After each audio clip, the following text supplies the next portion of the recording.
Bonjour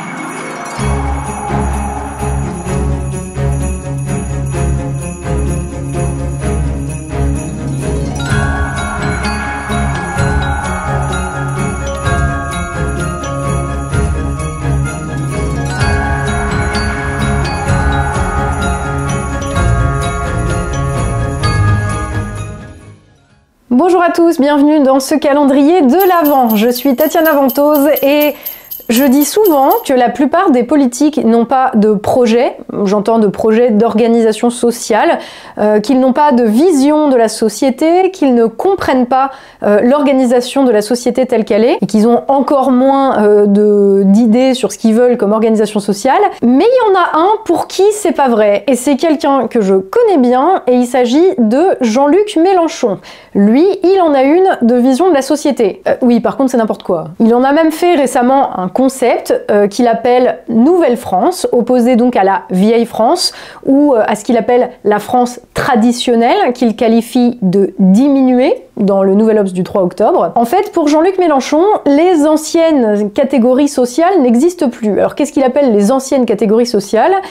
Il y a par exemple les ouvriers. Il le dit en juin sur LCI. Je vais pas vous mettre l'extrait parce que TF1 sont vraiment extrêmement stricts sur les copyrights et que si je mets l'extrait, la vidéo va sauter. Donc je vous le cite juste. Vous raisonnez avec des catégories qui n'existent plus. Ouvrier, c'est un ensemble qui va d'une paye à 3000 balles à une paye qui est même pas au SMIC. Donc pour Mélenchon, comme il y a des ouvriers au SMIC et des ouvriers qui gagnent 3000 € par mois, eh ben ils peuvent pas former une catégorie sociale. Donc on en est à définir les catégories sociales en fonction de leurs revenus déjà, hein. Vous savez ce que je pense de cette méthode, j'en ai déjà parlé en vidéo, j'en parle aussi d'ailleurs dans mon bouquin. Je pense que définir les classes sociales et les catégories sociales en fonction des revenus, c'est extrêmement pratique, et enfin c'est surtout pour certains, parce que ça permet d'effacer toute autre considération, et notamment les intérêts matériels, les intérêts concrets, partagés par plein de gens qui font in fine le même boulot, qui ont la même utilité sociale, mais que voilà, ça arrange bien de les diviser. Alors si, comme le dit Mélenchon, les anciennes catégories comme les ouvriers n'existent plus, qui est-ce qui compose la nouvelle France dont il parle? Il en parle bien sûr dans ses conférences, dans ses discours, dans ses interviews. Pour Mélenchon, cette nouvelle France, ce sont, je cite, les populations racisées, féminines de la jeunesse.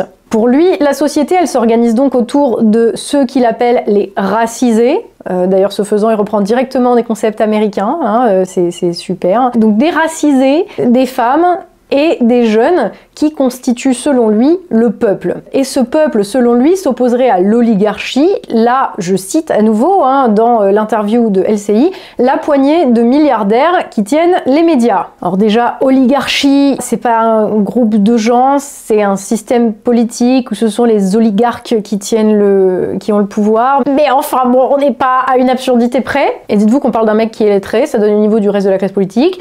Mais bon, bref. C'est pas le sujet. Il précise que ce peuple, donc féminin, racisé et jeune, c'est, je cite à nouveau l'interview de LCI, tous ceux qui ont besoin des réseaux collectifs pour vivre, de l'école publique, de l'eau publique pour vivre. Et pour lui, ces gens, ce sont les habitants des villes et les quartiers populaires et les plus pauvres. La citation vient toujours de la même vidéo, hein. Donc si on résume, selon Mélenchon, la société française est divisée entre d'un côté ceux qui ont besoin des services publics et de l'autre les milliardaires. Et Mélenchon, c'est à peu près le seul qui théorise quelque chose. Je sais, on est mal. Mais qu'est-ce que c'est que cette vision de la société, sans déconner? Alors il n'y a plus d'ouvriers, il y a des milliardaires d'un côté, et de l'autre côté les minorités qui vivent dans les grandes villes et dans les banlieues et utilisent les services publics. Et après on me dit à moi que je fais de la caricature. Et alors il y a quelque chose de cocasse là-dedans parce que Mélenchon n'a pas toujours défendu cette ligne, évidemment. Et notamment quand moi j'ai rejoint le parti, je l'ai rejoint en 2012, je l'ai quitté après avoir été élu secrétaire national en décembre 2015, donc avant que ça devienne la France insoumise. Et pendant ces années-là, Mélenchon ne défendait absolument pas cette ligne-là, parce que c'est une ligne politique qui a émergé au sein d'un think tank proche du PS, appelé Terra Nova, et ce think tank avait fait une note qui expliquait que de toute façon la gauche avait perdu les ouvriers, parce que les ouvriers votent FN, et qu'il fallait, pour qu'elle gagne, pour que la gauche gagne à nouveau, qu'elle embrasse désormais le libéralisme culturel à l'américaine,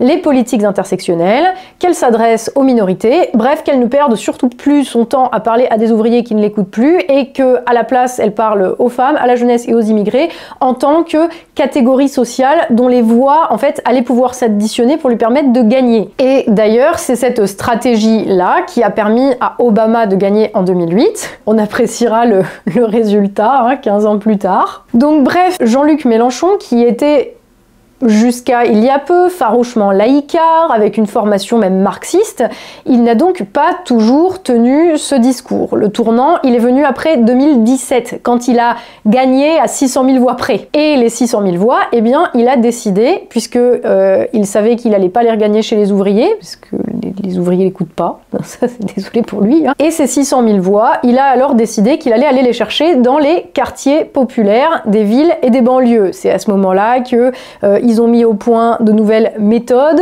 je pense, ils ont fait tellement de trucs débiles, la méthode Alinsky, qui en fait c'était juste du porte-à-porte dans les banlieues et dans les grandes villes. Mais donc c'est ce tournant-là en fait qui explique ces multiples renoncements, ces retournements de veste par rapport à ce qu'il défendait avant, qui était franchement universaliste et qui maintenant est complètement à l'opposé et qui est même complètement communautariste. On se souviendra des manifestations en 2018-2019 où toute la gauche, et pas seulement Mélenchon d'ailleurs, était aux côtés de défiler derrière les islamistes qui criaient Allah Akbar, pas de problème, les héritiers de Jaurès, les héritiers de la loi sur la laïcité, tout va bien, pour eux il n'y a pas de souci.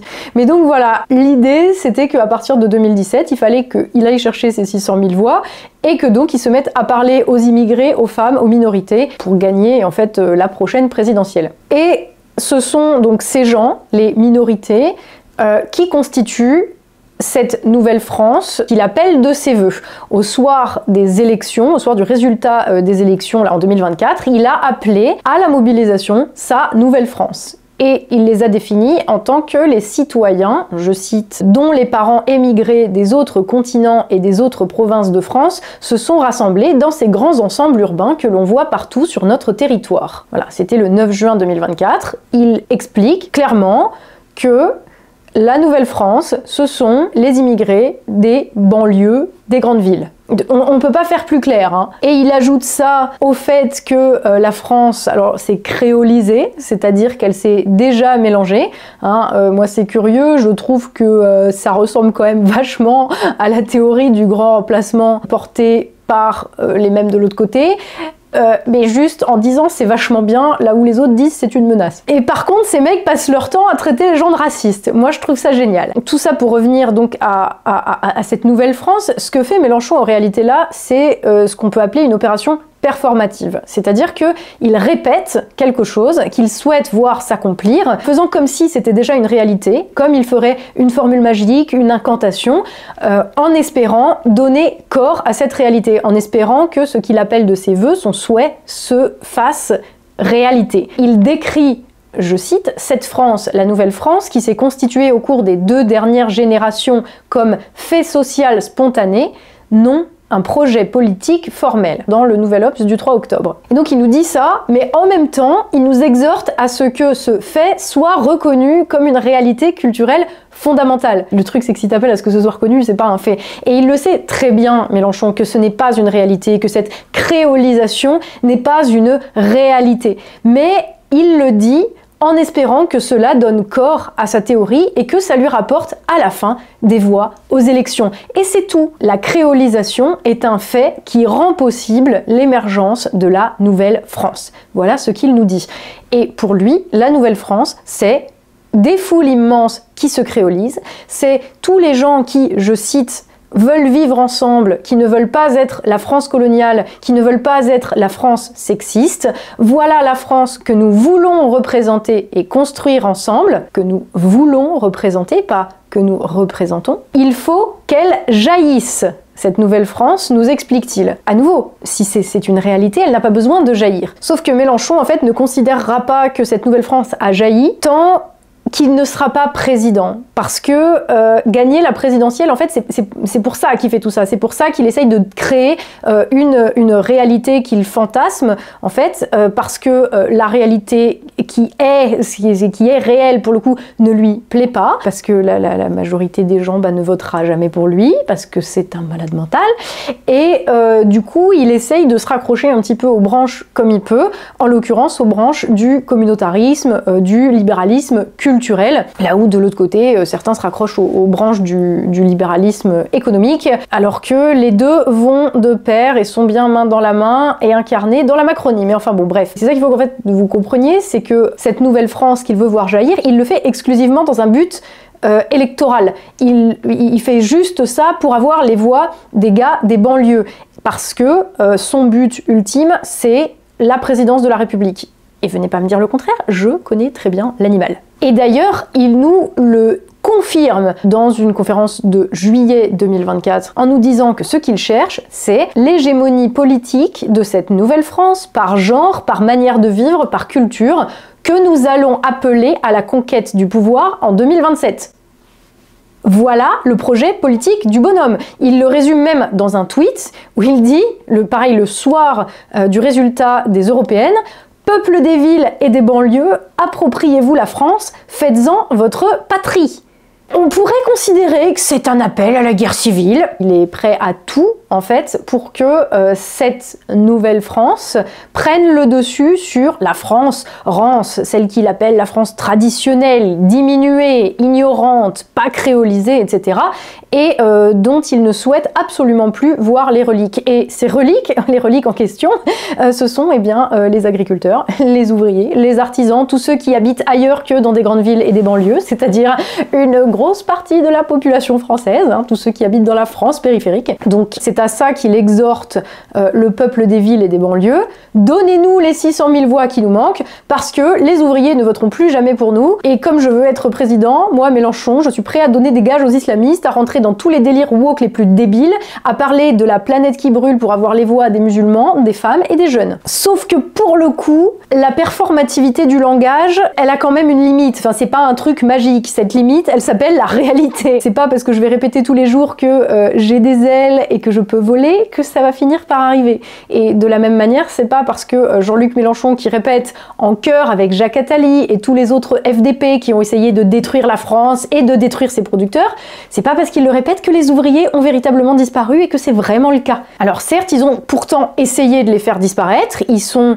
plus que 5 millions et 20% de la population salariée aujourd'hui, alors qu'il y a 50 ans, ils étaient 7 millions et 40% de la masse salariale. N'empêche que ils n'ont pas disparu. Et le fait de dire oui, mais les ouvriers, ça n'existe plus parce qu'il y en a qui gagnent 3 000 € et d'autres qui gagnent le SMIC, c'est oublier une petite donnée, c'est oublier tous ceux qui ne rentrent pas dans la catégorie socio-professionnelle ouvriers, mais qui partagent une même fonction sociale avec ces derniers, voire un même intérêt, à savoir tous les gens qui bossent dans le domaine de la production. Les producteurs, qu'ils soient bien sûr ouvriers, mais aussi artisans, agriculteurs, ingénieurs ou qu'ils travaillent dans les domaines du transport. Tous ces gens partagent une utilité sociale fondamentale, à savoir qu'ils nous permettent d'avoir toutes les petites choses qui nous permettent de vivre. Et que autour de ces gens gravite évidemment toute une classe aussi de services localisés auprès d'eux qui dépendent d'eux. Dans mon village, il n'y a plus de commerce, il n'y a plus de restaurant, il n'y a plus de bar, pas parce que c'est l'opération du Saint-Esprit, mais parce qu'il n'y a plus d'industrie, il n'y a plus de travail. Là où il y a encore 40-50 ans, eh bien il y en avait en fait. Et c'est à partir de la production que se crée en fait le reste. Il y a bien sûr les producteurs qui partagent une fonction, une utilité sociale, mais il y a aussi tous les gens qui dépendent de l'existence et de la présence d'un outil productif national sur le sol français. Et c'est une histoire d'intérêt bien concret. Ce n'est pas une histoire de salaire, ce n'est pas une histoire de mode de vie, et ce n'est pas dû non plus au fait qu'ils soient tous concentrés dans la France périphérique, à l'extérieur des villes. Le fait que tous ces producteurs et ceux qui partagent un intérêt commun avec les producteurs soient concentrés dans la France périphérique, ce n'est qu'une conséquence de l'organisation sociale mondialiste qui nous a été imposée et que Mélenchon ne remet absolument pas en cause. Au contraire, il souhaite, par pure volonté électoraliste, pousser cette utopie mondialiste encore plus loin. Voilà. Et notamment sur l'aspect culturel, quand d'autres veulent la pousser via le libre-échange plus sur l'aspect économique. Mais dans les deux cas, en fait, il n'y a pas de remise en cause fondamentale du modèle dans lequel nous vivons. Le truc, c'est que ces producteurs, ils partagent évidemment un intérêt, celui que le poids social et fiscal qui pèse sur eux s'allège de manière à pouvoir faire leur boulot, à savoir nourrir le pays et fournir aux Français les biens matériels dont ils ont besoin. Et ces gens, on a essayé de les faire disparaître du paysage. Ils n'existent plus nulle part dans les représentations, dans les médias, dans les villes. On les a dégagés en fait. Ils ont été dégagés de force. Et c'est très marrant parce que dans son interview à LCI, Mélenchon nous explique que les villes et les quartiers populaires pauvres qui votent insoumis, bien sûr, qui votent insoumis, mais on oublie surtout que la majorité ne vote pas, de manière beaucoup plus criante que partout ailleurs dans le pays, mais c'est pas grave. Les députés du 93 élus avec 25% de participation, il n'y a pas de problème dans ce cas-là. Mais bref, Mélenchon nous explique que ces pauvres quartiers populaires banlieusards ont été effacés socialement et ont été effacés de la politique. Vous vous foutriez pas un peu de la gueule du monde ? Non, parce que c'est quand même un peu ironique qu'un mec qui nous explique que les ouvriers n'existent plus, que la France hors des villes et des banlieues n'existe pas, c'est quand même marrant qu'il parle de gens effacés de la politique et effacés socialement. Non mais le mec fait totalement le boulot d'idiot utile des mondialistes et de la Macronie, là, en fait. Et il t'explique vraiment sans sourciller que la France, elle se divise entre les usagers des services publics de banlieue et les milliardaires qui contrôlent les médias. Et ça paraît absolument délirant, parce que comment ils mangent les gens s'il n'y a que ces personnes-là qui existent? Comment ils mangent? Comment ils se chauffent? Qu'est-ce qu'ils utilisent au quotidien pour survivre? Non, non, dans le monde à Mélenchon, la société est organisée comme ça. Le gentil peuple des banlieues versus les ultra-riches méchants. Et d'ailleurs, tous les relais médiatiques et culturels de gauche t'expliquent que la société, c'est ça. Les méchants ultra-riches à qui il faut prendre de l'argent pour donner aux pauvres peuples des banlieues en leur construisant des terrains de foot et des bibliothèques. Et d'ailleurs, quand le dit gentil peuple des banlieues ira cramer les bibliothèques et les terrains de foot, ça sera la faute à la société raciste et oppressive, comme ça, on est bien, la boucle est bouclée. Et tu rajoutes à ça la convergence des luttes entre les militants LGBT et les jeunes qui se collent les mains sur le périphérique pour le climat. C'est la société selon la gauche, tu vois. Le tout sous la direction bienveillante de fonctionnaires et de journalistes de gauche, d'une supériorité morale à toute épreuve, qui ne se rendent même pas compte que s'ils existent, c'est parce qu'il y a des gens qui produisent la richesse et qui permettent de les maintenir jusqu'ici, non seulement en vie, mais dans un relatif confort social. Que si ces services publics, ils existent, c'est parce qu'il y a des gens qui produisent de la richesse qui pourra être redistribuée derrière. C'est délirant, c'est absolument délirant, et c'est la lecture de 100% de la gauche qui rejoint finalement celle de Mélenchon malgré les petites différences de fond. On a évidemment François Ruffin qui va dire non, il faut pas oublier la France des bourgs, il faut qu'elle fasse alliance avec la France des tours. Non mais vous essayez de ménager la chèvre et le chou, vous essayez de ménager des intérêts totalement incompatibles, mais c'est pas grave. Et tu as toute la lecture de tous les gens de gauche à 100% qui tient en ces termes. Pour eux, la société, c'est les ultra-riches, le gentil peuple. Alors ça va dépendre après des chapelles de la gauche. Le gentil peuple, c'est soit exclusivement les racisés et les minorités des banlieues, soit tu peux leur rajouter quand même les fonctionnaires, parce que les fonctionnaires se prennent pour des ouvriers du service public. Et voilà, et la boucle est bouclée. Mais il n'y en a aucun qui ne prend en considération la France telle qu'elle est. Et c'est absolument hallucinant. Et au final, si tu regardes les résultats électoraux la sociologie de l'électorat mélenchoniste et de l'électorat de gauche reflète à la perfection cette réalité-là. C'est-à-dire qu'on a des jeunes urbains, des fonctionnaires et des retraités de l'éducation nationale et des surdiplômés futurs chômeurs, parce que scoop, il va bientôt plus y avoir d'argent pour les services publics, qui se désespèrent que les banlieusards qui livrent à la bourgeoisie urbaine ses tacos à 3h du mat et qui font son ménage ne votent plus pour le pauvre Méluche qui pourrait gagner à 600 000 voix près. En bref, l'électorat mélenchoniste, c'est la petite bourgeoisie qui a oublié grâce à qui elle mangeait et avait accès à ce dont elle a besoin. C'est celle qui remet systématiquement une pièce dans la machine du même système dont elle tire profit et parti, qui appelle systématiquement à voter contre les ouvriers, ces ouvriers qui selon Mélenchon n'existent plus, contre les producteurs, parce que les producteurs ça n'existe pas, ou alors comme on me l'a dit, je l'ai vu, ça c'est très drôle, les gauchistes qui disent « Ah, Pétain il parlait des producteurs », et ben voilà, ça veut dire que tu es comme le maréchal Pétain.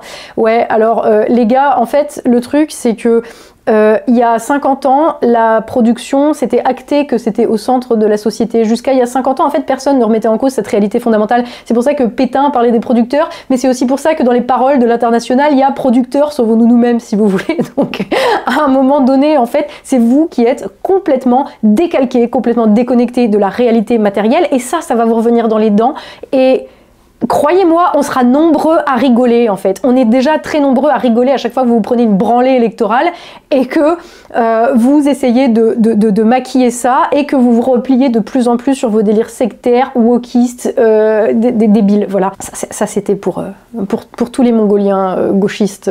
Voilà. Mais bref, voilà, c'est l'électorat mélenchoniste qui appelle donc systématiquement à agir contre les producteurs en se présentant comme le peuple de la Nouvelle-France ou les représentants du peuple de la Nouvelle-France. Et c'est très drôle parce qu'ils se gênent jamais pour faire le parallèle avec les heures les plus sombres de notre histoire. Alors on va le noter et on va enfoncer le clou jusqu'au bout. C'est précisément un électorat à la sociologie similaire qui a porté Hitler au pouvoir. C'est pas les ouvriers allemands, c'est qui d'ailleurs à l'époque votaient communistes, peut-être parce que à l'époque les communistes défendaient les ouvriers, allez savoir. Ceux qui ont porté Hitler au pouvoir, c'est une petite bourgeoisie en proie au déclassement qui a servi d'idiote utile à ceux qui contrôlaient véritablement le jeu. Voilà, et ensuite l'histoire a montré que les positions de la petite bourgeoisie en train de vivre un gros déclassement, c'est peut-être pas les meilleurs à adopter pour une nation. Bon après, la différence c'est que ceux d'aujourd'hui